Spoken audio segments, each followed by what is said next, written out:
Ripple just bought the keys to corporate treasuries. Ripple acquires Treasury for a $1 billion acquisition. This isn't just expansion, it's infiltration of corporate capital HQs and the EU. This is way bigger than you think. Let me explain. 1. Treasury manages $13 trillion plus in corporate cash across 1,800 plus banks, Fortune 500 corporates, and multinationals. It's the backend every CFO relies on for cash, FX, risk, and liquidity. Now imagine that entire infrastructure running on Ripple rails. 2. The exact layer Ripple has been missing. Ripple doesn't need to sell to banks anymore. With Treasury, it's already inside their treasuries. Every dashboard, every FX swap, every liquidity pulse.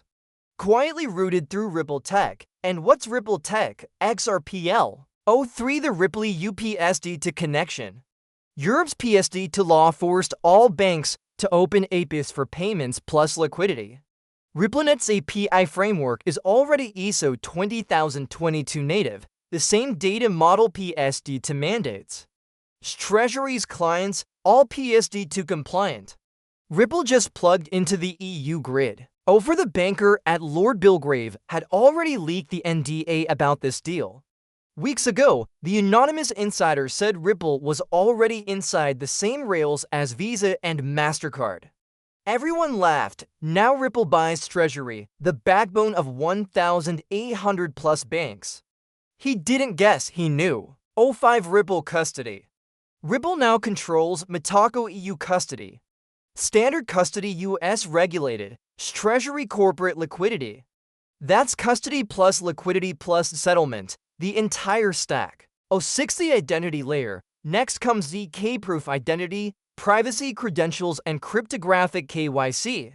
This directly relates to Ripple's upcoming permission DEX and domain for serving institutions. It's compliance without surveillance, exactly what the post-PSD2 world demands. Coincidentally, this information was also leaked beforehand by 7. Danae on-chain is building the institutional layer Ripple hinted at. A permission DEX, on-chain credentials, and verified domains that banks can use to deploy trillions in tokenized assets on XRPL. It is a safeguard rail that institutions like BlackRock use. when ECB President Christine Lagarde said DLT is shaking the system, she wasn't warning, she was hinting. Months later, Ripple expands across Europe, aligns with PSD2, and acquires Treasury, the exact infrastructure ECB is modernizing. She knew Ripple was already in the room. 9. The macro angle. Ripple is building the invisible plumbing for the new monetary system. Payments gives liquidity, gives custody, gives identity, gives settlement. Treasury just gave them the missing node, corporate money control. 10. Ripple didn't break into corporate treasury, it became the treasury. Liquidity, custody, identity unified under one silent network, and it's already live.